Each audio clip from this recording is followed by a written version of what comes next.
So nakita ko nga yung 6R, no? Yung likod na gulong, mababa yung hangin. Dapat 42 ang hangin nito 42 PSI. Nung nakita ko 15 PSI lang. So ang ginawa ko muna, hinahanginan ko to ng Xiaomi na electric inflator, parang ganun, para lang makabiyahe ako. So right now papunta akong 6th gear kasi sabi ng katropa natin sa Ninja Big Bike doon daw nag-vulcanize. So on my way na ako, no. Dito lang ang 6th gear sa may Bautista Street sa Makati yan dito sa may bandang Hilpuyat lang. Edison na street, ganun. Habang biyahe tayo, pag-usapan naman natin itong comment ng isang subscriber natin na sabi niya, attorney, humihingi po ako ng tulong. Mahigit 2 months na po akong suspended sa agency ko ngayon dahil sa pinagtatrabahuhan ko, shortage daw po ako sa pera. May proof daw po sila dahil sa machines po ako nag-work sa cash and sa GCash. Pero wala po ako kasalanan na nagawa, attorney. Hanggang ngayon naghihintay pa rin po ako sa response nila. Kahit isang papel wala po ako napirmahan kasi malayo ako sa agency namin. At isa pa, ako lang mag-isa sa area ko sa Aklan po. So Kalibo to, no? Hanggang ngayon ang nag-iimbestiga pa rin po sila sa wala, habang ako stress na kakahintay sa kanila dahil wala po ako pag pinagkakakitaan ngayon. May 2 po ako anak, sir. Sana matulungan niyo po ako sa kasalanan na di ko nagawa. Well, nakakalungkot yung mga ganitong sitwasyon ng ating mga kababayan, ano, na mga nagtatrabaho. Anyway, nandito na ako sa 6th gear. Sige, check ko muna dito kung meron nga silang pang vulcanize. Hindi ako nag-hoodie kasi medyo mainit ang panahon. Pero malamig kasi dito sa opisina ng 6th gear Kaya binaon ko pa rin itong hoodie. Well, maraming ginagawa ngayon ng mekaniko. Sabi niya maghintay daw ako para sa, kung willing daw ako maghintay. Mabait naman dahil may tinatapos pa sila. Sabi ko hindi na ako makapaghintay. Total pinahanginan ko naman, obserbahan ko na muna kung magbabawas pa rin ng hangin. Pag nagbawas, balik na ako dito. So dahil hindi tayo natuloy sa pagpa-vulcanize, hanap na lang tayo ng mapagkapihan. Sige, tuloy natin yung discussion natin yun sa ating subscriber. Well, ito nga, sa ilalim ng ating labor law, kapag sinuspend ang empleyado ng 2 buwan na walang bayad, wala man lang written charges, kung ano ba yung kasalanan ginawa niya, yan ay pwedeng pumasok bilang constructive dismissal. At alam naman natin ang constructive dismissal ay isang illegal dismissal. At mayroong gross violation ng statutory due process. Ang ibig sabihin, wala tong mga notice na binigay sa kanya kasi sabi nga sa kanya, wala siyang pinirmahan o walang pinapirmahan sa kanya. No? Now, let's understand. Ano ba kaya ang ginagawa ng company? O ano kaya yung motibo ng kumpanya sa likod nito mga pinagagawa?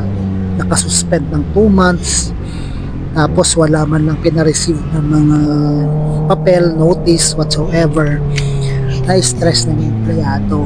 Ano ba yung pwedeng ginagawa dito? Okay, let's speculate lang. No? Speculation lang to, no? Based sa mga na-experience natin. May mga kumpanya kasi na fino-force yung attrition. Ibig sabihin, nagbabawas na lang talaga sila ng tao at ang dami na lang kung ano-anong rason na ginagawa para lang makapagbawas ng tao na wala masyadong exposure sa labor liability, no?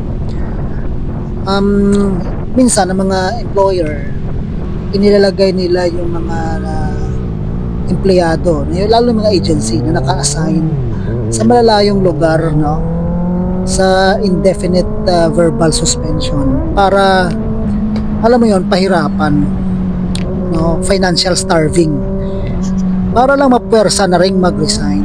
So pag hirap ka na, tapos hindi mo alam kung may inaantay ka bang resulta ng investigasyon, wala ka namang sulat na nakukuha. Minsan ang empleyado, because of hardship, mapipilitan na lang mag-resign o umalis na lang, no? So kapag nangyari yun, syempre yung employer nakasave sa pagbayad ng separation pay kasi lumalabas, nag-resign. Alam naman natin sa Article 285 ng Labor Code, pag nag-resign walang kukuha, di ba, na separation pay. So hindi na rin nag-risk yung kumpanya na magkaroon ng illegal dismissal kasi hindi naman sila nag-terminate.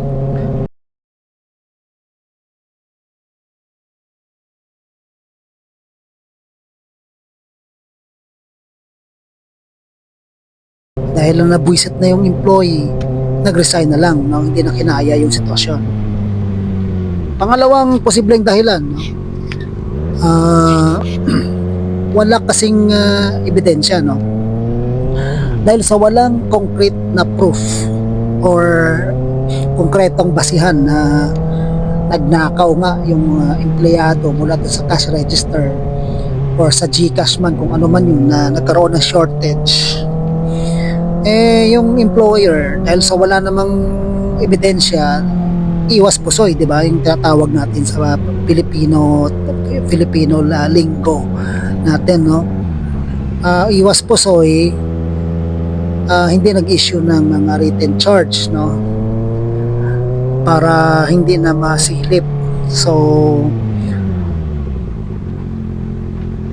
hinahayaan na lang na maubos ang PC ng empleyado at mag-resign na lang kasi wala naman silang ebidensya may pakita. So bakit sila susulat, no? Pangatlo, ito yung tinatawag nating agency tsaka principal finger pointing, no? Nagtuturuan ang agency tsaka yung principal. Normally sa mga subcontracting setup, yung principal, ito yung kliyente ng isang agency, at saka yung agency kadalasan na nagtuturuan sila kung sino ba yung may responsibilidad, no, sa isang worker na gusto na nilang alisin, no, na ganyan malayo, ang hirap mong i-administer kung ikaw yung agency. Kung halimbawa Manila based kang ang agency mo, tapos ikaw nandun ka sa Aklan, napakalayo niyan. So kadalasan ang agency tsaka yung kliyente niya, o sina kuya, bomba raw. O nako kuya, masagi yung mga ulo nyo dyan, nakalabas sa bintana nyo. Sige, mamaya pagka nag-go na, bomba tayo. Anyway, yun na nga. Hindi na alam kung sino ang may responsibilidad para doon sa empleyado na nag-iisa. Parang napaka-inconvenient na, no, administratively not feasible na i-maintain pa yung empleyado. So hindi nila alam kung sino magtatanggal, si principal ba, sa agency. So nasa limbo ngayon yung empleyado, yung tao, no, hindi niya alam kung ano na ang sitwasyon niya, paano na siya, no, ganon. So yan ang mga possible reason behind it. Ano ngayon ang mga nalabag na mga batas or ano yung legal violation dito na nakomit ng agency? Una, ang posibleng violation dito ay ang hindi nasunod na patakaran sa 30-day preventive suspension limit or maximum period.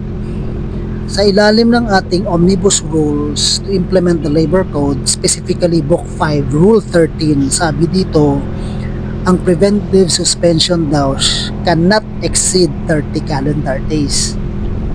If the investigation extends beyond 30 days, the employer is legally required to reinstate the employee to work or place them on payroll reinstatement, fully paid. No. So it appears na si empleyado 2 months na raw na nakasuspend.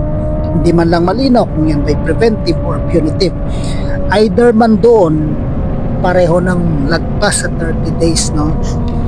So, kung preventive yan, nag-ripen na yan possibly into constructive dismissal considering the situation, at parang wala na talagang balak ito i-reinstate, no? Kasi hanggang ngayon, nakahang pa rin yung resulta ng investigation, eh.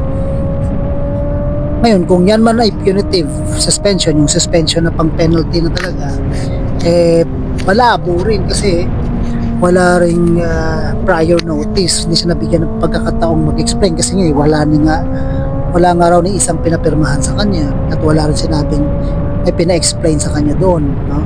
So, with that, merong violation of the 2 notice rule sa ating due process. So sa disciplinary action naman, no, alam naman natin na ito sa ilalim ng batas nagre-require ng formal written notice, no, yung NTE or notice to explain. Dito dapat nakasaad yung mga aligasyon na specific at binibigyan ng 5 araw na magkakasunod ang empleyado para mag-respond dito, no, o sumagot. Tapos magkaroon ng hearing or opportunity to explain. Tsaka notice of decision kapag tinanggal talaga sa empleyado. Yung mga verbal suspension na yan, walang legal standing yan, ano, kasi hindi sumusunod sa statutory due process natin. So, with that, ano ang mga pwedeng gawin ni empleyado rito? No? Ikaw, empleyado, kung pinapanood mo to, itong mga pwede mong gawin. I-preserba mo ang lahat ng communication at record. So, i-save mo yung mga text messages sa'yo, mga chat logs ninyo, i-print screen mo na yan. Yung mga call recordings, kung na-record mo, no, na alam naman nilang nare-record mo, pwede mong itabi yan. Yung mga deployment contracts mo, itabi mo na yan. Kasi ang mga ganyang agency, kadalasan may duty detail order yan. Halimbawa sa mga gwardya or kung ano mga equivalent sa'yo dyan, no, na inassign ka, no? Yung mga payslip mo, ipunin mo na. At saka yung mga register or GCash handover reports mo, siyempre pagka nagkaha ka, nagre-report ka niyan kung magkano pumasok, magkano lumabas, no? Confirming the last day work and the lack of written notices, no? Sa pangalawa, magpadala ka ng sulat. Pwede mang sa email yan o i-chat mo yung HR ninyo, yung kumpanya na dinidemand mo na magkaroon ng payroll reinstatement, ibalik ka na kaagad sa trabaho mo. At saka alisin na ang suspension mo at pabalikin ka na sa trabaho at bigyan ka na ng sahod. Dahil nag-expire na ang 30 days na limit sa mga suspension. Labag na sa batas yung ginagawa nila. Okay? So, mag-file ka ng SENA request sa Dole Aklan. Bumisita ka dyan sa Dole Aklan Provincial Field Office dyan sa may Kalibo, no? Mag-file ka online ng SENA via Dole e-SENA portal, no? Para mabigyan ka ng third audience para sa concern mo, no? Alam mo yung SENA, yan yung libre na mandatory 30-day conciliation mediation process para makuha mo yung mga dapat mo makuha, gaya ng unpaid back wages, back pay, no? So ganon, mag-uusap kayo dyan. So at least may ibang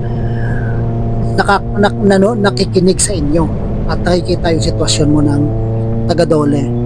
So pag hindi pa rin kayo nagka-settle dyan sa SENA, dumiretso ka na sa pag-file ng formal complaint laban dyan sa agency mo, pati sa principal kung may kinalaman siya dyan, no? Ang magiging kaso na pwede mong isampa ay constructive illegal dismissal, maghingi ka ng fallback wages, separation pay at moral damages. So sa formal complaint, tingnan mo dyan yung mga causes of action, dyan mo makikita kung ano yung mga dapat mong ilagay, no? So, support system, paano ka magsampa ng mga reklamo niyan, paano kung may wala ka namang pera, etc. No? Pwede kang bumisita sa local na opisina ng Public Attorney's Office para sa free legal aid. So, para mag-apply ka ng assistance, no? So, papuntahin ka DSWD niyan.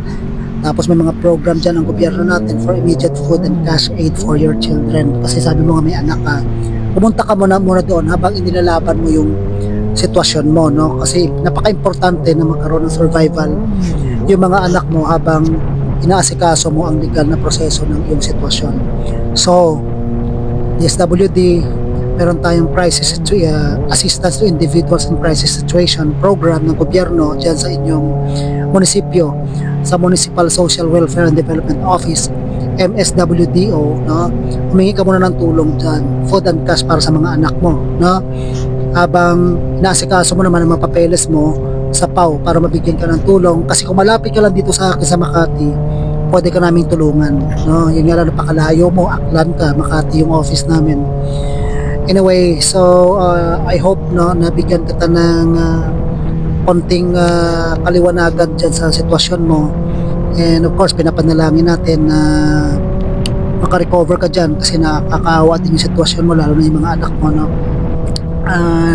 Update mo kami sa sitwasyon mo para mabigyan ka namin ng payo kung ano pang ibibigay namin tulong sa iyo in terms of legal advice, no, opinion kung paano man. So mag-comment ka na lang, tapos message mo ko kung gusto mo para mabigyan kita ng guidance, no. And of course, we hope and pray na mag-improve yung sitwasyon mo, magkaayos na kayo ng employer mo, and mabigyan ka ng mas karapat-dapat na benepisyo na para sa iyo. So again, guys, yung mga iba namang nakikinig, mga nanonood, let us know kung ano yung inyong mga concerns, mga comments ninyo, para magawan din natin ng video, ma-address natin yung mga problema ninyo dyan sa inyong trabaho, or any legal issue. Actually, we can do that. So I have to do this kasi on a motorcycle, kasi alam niyo naman, medyo nasabik tayo sa pagmamotor dahil puro ulan itong mga nakaraang ilang araw, kaya na-miss natin itong kalsada.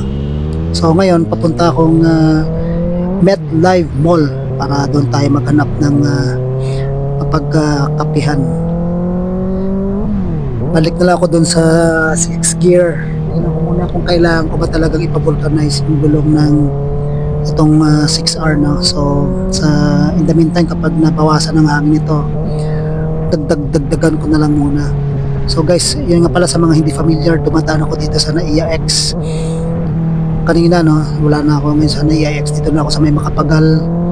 So yeah, City of Dreams. So malapit na tayo dito sa ating destination. Ito na sa may MOA area na tayo. Maganda ngayon yung panahon, hindi na maulan, masarap pag motor kasi tuyo yung kalsada, and at the same time hindi naman maaraw. So here we are sa MetLife, magkakape tayo rito ngayon. Ito na ang ating favorite na coffee shop. So guys, dito sa mga nagtatrabaho sa MOA, marami tayong mga subscribers dito. Shout out pala sa inyo, no, sa area na to. So MetLife, maganda tong mall na to kasi maluwag, ano. Ayan, MetLife. Actually, yung kaibigan kong lawyer ang nagsabi sa akin dito na maganda raw magkape-kape rito kasi may parking sa labas.